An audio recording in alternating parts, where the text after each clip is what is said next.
Gros drame en Côte d'Ivoire, les amis. Je pense que vous avez vu cette décision du tribunal de première instance de radier la candidature de Tidjane Thiam à la prochaine élection présidentielle. Et pour toutes les personnes qui ne mesurent pas l'ampleur de cette décision, les amis, j'ai envie de vous dire que c'est une décision qui malheureusement aura des répercussions très importantes en Côte d'Ivoire. Et je pense que ce pays a déjà assez souffert pour encore lui rappeler les séquelles de son passé. Alors pour vous donner un aperçu général de cette situation, il faut savoir que Tidjane Thiam est candidat à l'élection présidentielle. Enfin, sa candidature est sûre depuis 2022. Et donc il a fait comme tous les autres candidats. Et à ce moment-là, la justice a forcément étudié son profil et sa capacité à se présenter à l'élection présidentielle. Et donc après étude de tous les dossiers, la justice ivoirienne a finalement validé la candidature de Thiam ainsi que celle des autres candidats au fur et à mesure, bien évidemment. Mais la particularité avec la constitution ivoirienne, c'est que elle stipule que pour se porter candidat, il faut être uniquement ivoirien. Et donc ici, par rapport à ce critère, c'est un problème pour Tidjane Thiam puisqu'il possède la double nationalité française et ivoirienne. Mais il faut savoir que dans un premier temps, sa candidature a été acceptée, bien qu'il était franco-ivoirien. Il n'y a pas eu de problème.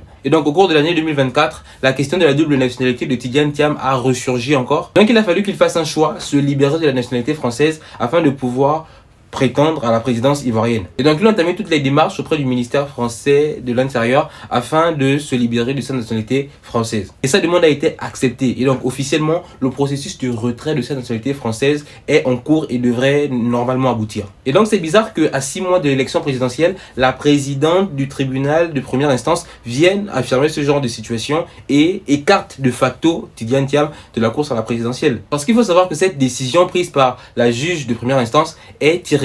On ne peut pas revenir dessus. Il n'y a pas de moyens légaux pour s'opposer à cette décision. Mais ici, il y a un petit problème. Non, un énorme même. Il y a anguille sous roche. Il faut savoir que Tidjane Thiam est une personnalité extrêmement appréciée des Ivoiriens et selon de nombreux sondages, il serait donné vainqueur à la prochaine élection présidentielle. Élection au cours de laquelle le président actuel, Alassane Ouattara, va se représenter. En termes d'intention de vote, le président actuel est clairement écarté par Tidjane Thiam au vu de sa popularité et simplement parce que les Ivoiriens adhèrent à son idéologie et à son projet de société pour la Côte d'Ivoire. Et donc ici la question qu'on pourrait naturellement se poser, c'est de savoir mais pourquoi est-ce que la justice ivoirienne, pourquoi est-ce que cette présidente du tribunal de première instance ne s'est pas opposée à la candidature de Tidjane Thiam depuis qu'il l'a déposée, donc c'est-à-dire en 2022. Pourquoi est-ce que c'est maintenant à 6 mois de la présidentielle que cette affaire surgit? Pourquoi c'est au moment où la popularité du président actuel est en chute libre par rapport à celle de Tidjane Thiam qui est en forte hausse, que cette affaire ressurgit? Eh bien, Tidjane Thiam s'est exprimé lui-même par rapport à cette situation.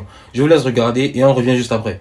Chères Ivoiriennes, chers Ivoiriens, mes chères sœurs, mes chers frères, chers amis de la Côte d'Ivoire, le 23 décembre 2023, il y a une quinzaine de mois, j'ai eu l'immense privilège, l'honneur d'être élu démocratiquement président du PDCI RDA, troisième président du PDCI RDA, après Félix Houphouët-Boigny et Henri Konan Bédié, avec plus de 96% des voix.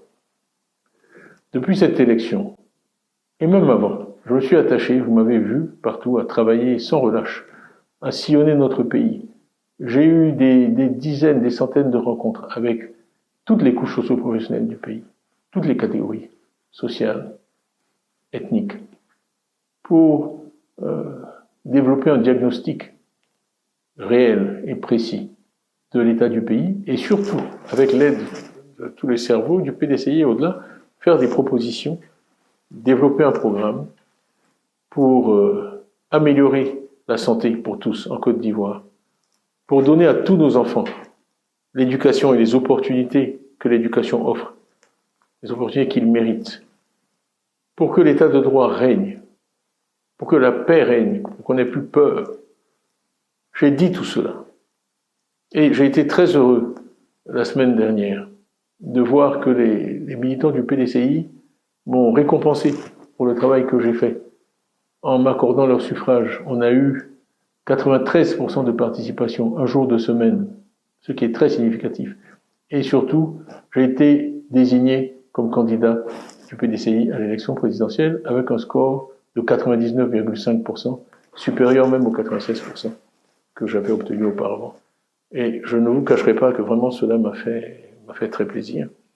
Par ailleurs, j'ai eu l'honneur aussi d'être désigné par les présidents des partis d'opposition, de 25 partis d'opposition, comprenant Madame Simone Gbagbo, ancienne première dame de Côte d'Ivoire, M. Afine Guessan, ancien Premier ministre, M. Blé, ancien ministre, et beaucoup d'autres, comme coordonnateur de cette plateforme que nous avons nommé Coalition pour une alternance pacifique en Côte d'Ivoire, ce qui pour nous est très important.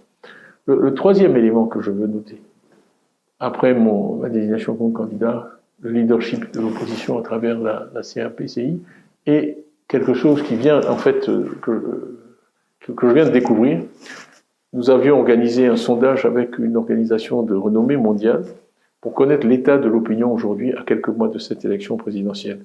Et les résultats sont disponibles depuis cet après-midi, en fait, par coïncidence.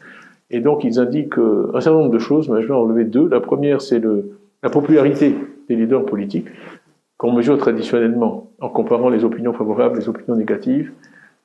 J'ai l'honneur de vous dire que je suis en tête de ce sondage, et très largement, avec un solde très positif.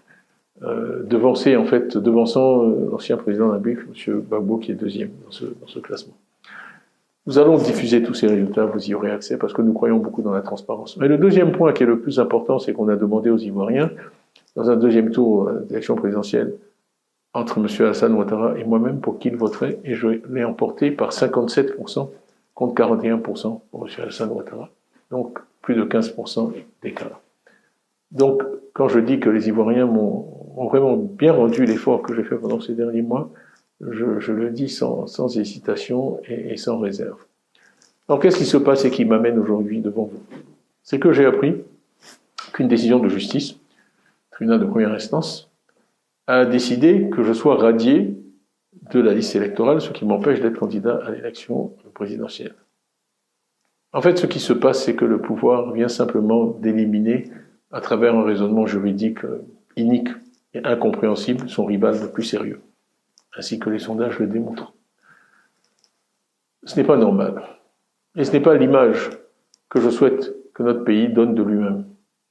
Pendant longtemps, on a essayé de faire croire qu'il y avait des dissensions au PDCI, qu'en fait j'étais contesté, mon leadership était contesté. On a aussi publié mensonge après mensonge, calomnie, attaque sur ma nationalité. Le sondage qui est disponible aujourd'hui, qui a été fait tout récemment, montre que les Ivoiriens n'ont accordé aucun crédit à ces attaques, qui n'ont pas marché. Alors, aujourd'hui, les masques sont tombés. Puisque ces attaques n'ont pas marché, et que malgré tout, je fais la course en tête, il fallait tout simplement m'empêcher d'être candidat. Ce sont des militants du parti au pouvoir qui ont démarré ces procédures infondées contre moi, représentés par des avocats du parti au pouvoir, portant ces procédures devant des juges nommés par le parti au pouvoir. Et donc voilà plutôt la décision à laquelle nous sommes confrontés ce soir. Je trouve que c'est malheureux. Notre pays a connu toutes sortes de difficultés dans des périodes pré- ou post-électorales, et je crains qu'une fois de plus, nous soyons au bord d'une crise. Le président Alassane Ouattara effectue son 3e mandat, dont certains contestent la légitimité sur le plan constitutionnel, et certaines sources nous disent qu'il envisagerait même d'en faire un 4e. Je crois que la conjonction de tous ces éléments crée un environnement dangereux, potentiellement dangereux pour notre pays. Et vous savez l'attachement que j'ai pour la paix, le rejet de la violence, la légalité. Cela dit, je n'accepterai pas cette radiation, parce qu'elle est injuste, injustifiée et incompréhensible. Le PDCI n'accepterait pas cette radiation. Et d'ailleurs, je remercie tous ceux qui, depuis cet après-midi, depuis que la nouvelle a été annoncée, m'ont envoyé des messages de soutien. J'ai été inondé de messages de soutien. Vraiment, merci. J'apprécie. Ça me fait chaud au cœur. Mais je tiens à vous dire en retour que je suis absolument déterminé à ne pas accepter cette radiation.